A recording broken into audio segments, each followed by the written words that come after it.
We begin this morning with the growing backlash against Donald Trump's nearly $1.8 billion so-called anti-weaponization fund. That is the fund that Vice President J.D. Vance and Acting Attorney General Todd Blanche could not unequivocally say would not be used to give taxpayer dollars to convicted January 6 rioters, including those who violently attacked law enforcement officers. It is being described as, quote, utterly stupid, morally wrong, unexplainable, a galactic blunder, and stupid on stilts. But what is different in the outrage against Trump's latest abuse of the presidency is that all of those comments came from lawmakers in Trump's own party. It's something we've rarely seen during this administration, but apparently this is a line that is becoming too far for even Republicans to cross. Blanche failed to win over Senate Republicans in a closed-door meeting on Thursday. Yesterday, Senator Ted Cruz described it as, quote, one of the roughest meetings I've seen in my entire time in the Senate. Fiery does not begin to cut it, Cruz said. My guess is there are probably 45 senators in the room. At least half of them were blasting the attorney general, and they were pissed. Coming from Ted Cruz, that's saying a lot. There were multiple senators yelling at the attorney general, saying this feels like self-dealing. And it's not just Senate Republicans pushing back. We are also seeing some signs of resistance from their colleagues in the House. There's now a bipartisan bill to block this fund, co-authored by Republican Congressman Brian Fitzpatrick. Whether it'll ever be brought to the floor for a vote is yet to be seen. In response to the backlash, Trump posted yesterday, quote, I gave up a lot of money in allowing the just announced anti-weaponization fund to go forward. I could have settled my case, including the illegal release of my tax returns and the equally illegal break-in of Mar-a-Lago for an absolute fortune. Instead, I am helping others who were so badly abused by an evil, corrupt, and weaponized Biden administration receive at long last justice, President DJT. And I was quoting there. Joining us now, Ali Vitale, host of Way Too Early, MS Now senior congressional reporter and my office mate, and Jeff Mason, White House correspondent for Bloomberg. Whose office mate am I? We'll all take you. We have a Come on over, Jeff. small couch that I already said no to. All right, Ali. Farm it out. I found it very rich that Senator Cruz was saying that meeting with the acting attorney general was the roughest meeting he has been in his entire time in the Senate. And he's like one of the most disliked people in the Senate. So I'm sure he has heard his fair share of rough language. But was it as rough as the senator describes? Yes. And the fact that Ted Cruz would wait until his podcast to make that criticism, I think, is notable. But we did hear Republican senators immediately coming out of the room saying, at best, they had some questions for the acting attorney general, and at worst, that they were concerned about this fund, and that key appropriators like Senator Susan Collins said that they were not convinced about the need for it in the first place. And I think that it comes in tandem with the fact that we're now seeing pushback on the $1 billion for a ballroom that should have been in this reconciliation package. We're seeing Republican and Democratic pushback alike to the existence of this fund, whether or not they can do a bill that would restrict it or just make it not exist anymore. I think that is an open question. There's also court proceedings to that effect, too. But it all really begs the question on Capitol Hill, as they left town, by the way, not doing the reconciliation package that should have just been an easy targeted approach on immigration. Is this the moment that Republicans finally realize their political moment in the midterms diverges so aggressively from the president's, and are they ready to at least start not agreeing in lockstep? Right. Because this shouldn't be notable that they're saying, hey, this isn't money that we approved to go to rioters that endangered many of our lives on January 6, 2021. It's just notable in this era of Washington where they've completely capitulated to the White House. By vanquishing his perceived enemies this week in these primaries, he's seemingly made others on Capitol Hill. Also, I think it's very interesting that the senators yelling at Todd Blanche, but take that same energy down to 1600 Pennsylvania Avenue to where the actual issue, the guy that you have beef with is actually Donald Trump. Mr. Mason. Yes, sir. I want to make you answer that question. I do want to throw up the Question is why? exactly the name of the folks who have already said they're planning to file for compensation for this fund. Enrique Tarrio, convicted seditionist and leader of the far-right Proud Boys, he seeks up to $5 million. Michael Cohen, who's been on this show a couple of times, convicted January 6 rioters. Brandon Fellow seeks $30 million. Yvonne St. Cyr, $10 million. Trennis Evans seeks more than $1 million. Michael Caputo, Sam Nunberg, these are folks who worked for Donald Trump. Roger Stone, the folks know those names.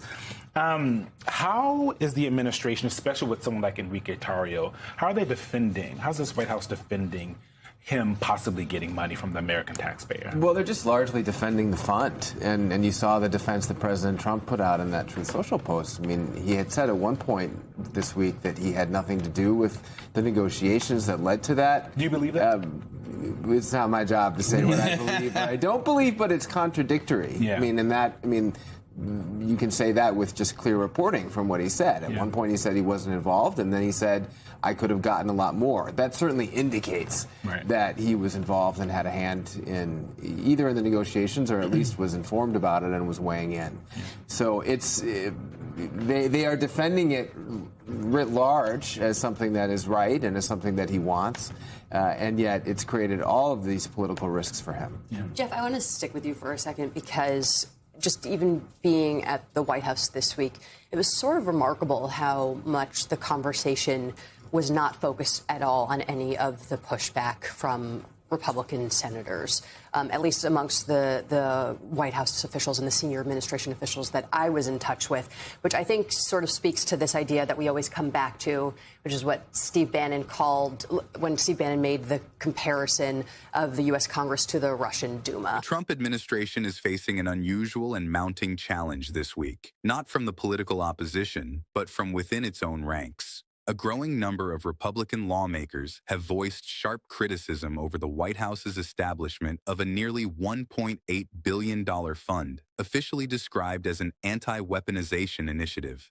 The controversy centers on whether this fund could ultimately direct taxpayer money toward individuals convicted in connection with the January 6th Capitol riot, including those found guilty of violently assaulting law enforcement officers. The criticism from Republican corners has been notably blunt. Lawmakers from the president's own party have described the fund using language rarely aimed at a sitting president by his allies, calling it morally indefensible, politically reckless, and impossible to justify to constituents. Acting Attorney General Todd Blanche and Vice President J.D. Vance have both declined to offer firm assurances that convicted rioters would be categorically excluded from receiving compensation through the fund, a position that has only deepened concern among Republican senators. A closed-door briefing between Blanche and Senate Republicans on Thursday did little to ease tensions. By most accounts, it backfired significantly. Senator Ted Cruz, not typically known for breaking with the administration, described it as among the most contentious meetings he had witnessed during his entire Senate tenure. He noted that at least half of the roughly 45 senators present directed pointed criticism at the acting attorney general, with several raising concerns that the fund amounted to self-dealing. The temperature in that room, by all accounts, was extraordinary. The pushback is not confined to the Senate. In the House, bipartisan legislation has been introduced to block the fund entirely. Republican Congressman Brian Fitzpatrick is among the co-authors of that bill, a notable gesture of institutional resistance. Whether House leadership will bring the measure to the floor remains an open question, and skeptics have reason to doubt it, given the pattern of congressional deference to the White House that has defined much of this administration. Among those already publicly seeking compensation through the fund are some of the most prominent figures prosecuted in connection with January 6th. Enrique Tarrio, the convicted leader of the Proud Boys organization, is reportedly seeking up to $5 million. Other convicted individuals have filed claims ranging from $1 million to $30 million. Additionally, several former Trump associates and political operatives have indicated interest in pursuing funds, raising questions about the scope and intended purpose of the initiative. President Trump addressed the controversy directly in a social media post, framing the fund as a personal sacrifice and an act of justice for those he believes were wrongly targeted by the previous administration. He suggested he had forgone a substantial personal financial settlement in order to support others he described as victims of political persecution. That framing has not satisfied his critics within the party, who see the fund as a misuse of executive authority and a political liability heading into the midterm cycle.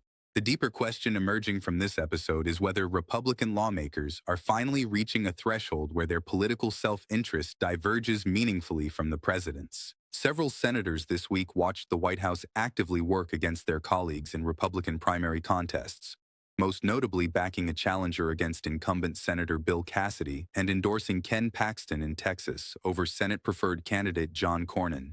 Many observers within the party view a Cornyn candidacy as considerably safer in a general election than one featuring Paxton, adding another layer of tension to what is already a strained relationship between Capitol Hill Republicans and the executive branch. Analysts and reporters covering the Hill note that while the anger is real, history counsels skepticism about whether it will translate into sustained legislative action.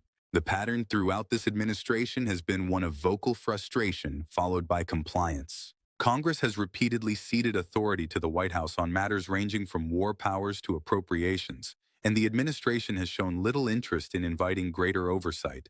Whether this week's rare display of Republican resistance marks a genuine turning point or simply another moment of frustration that quietly fades, remains the defining question as lawmakers head back to their districts.